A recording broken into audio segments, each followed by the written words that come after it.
Now that we've reached the midway point to this NFL season, here's some notable storylines to keep in mind as the season winds down. First topic of discussion. With Le'Veon Bell out for the rest of the season due to a torn MCL, will his injury hinder the Steelers' chances of making the playoffs? When you lose a player of Le'Veon Bell's caliber, it will certainly be an uphill climb, and after getting Big Ben back from his injury, it stings a little bit more. But the Steelers should be fine and can still make the playoffs without Bell in the backfield.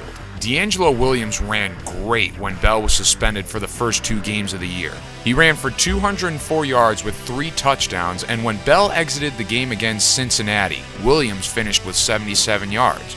Not too bad.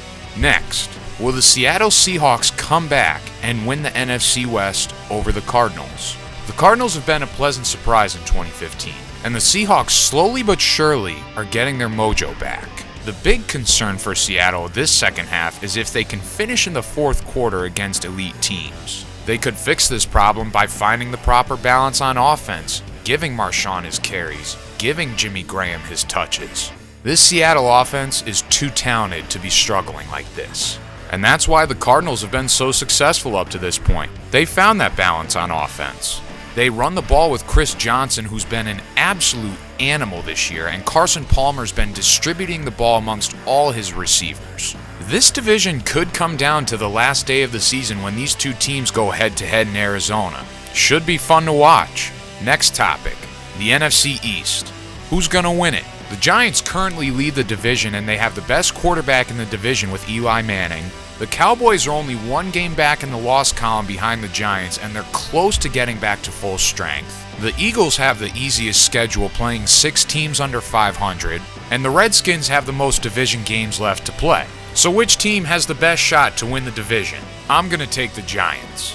Maybe if the Cowboys were at full strength, they could win the East, but with Romo being out for at least another 3 weeks, it's going to be very difficult for them to do it with Matt Castle under center. The Sam Bradford experiment in Philly has been embarrassing, and the Redskins are, well, the Redskins. I think the Giants have the best chance to win the division because Eli Manning continues to play well and make good decisions, but for the Giants to separate themselves from the other 3 teams, the offensive line has to do a better job protecting Eli, and the defense can't give up 52 points. Last topic of discussion. Can the undefeated Bengals or Broncos become top dogs in the AFC over the Patriots in the playoff seeding? Andy Dalton and the Bengals have been showing the world they're no fluke, but an excellent team as shown in their dominant win against Cleveland Thursday night. And surprisingly, Peyton's starting to look like his elite self, and Denver's defense is just insanely good. It just so happens the Broncos will be meeting up with New England Week 12 at Mile High Stadium, so they'll get their shot to try to beat the champs, and it's a great one. The Bengals don't get a shot to play New England head-to-head, but that's fine. Now both Cincy and Denver play 4 teams with records 500 or higher, and 5 teams with records below 500. Unfortunately for their sake, New England plays 3 teams with records 500 or higher, and 6 games with teams under 500. So considering the quality of schedules, the Pats are the team to most likely be the number 1 seed in the AFC.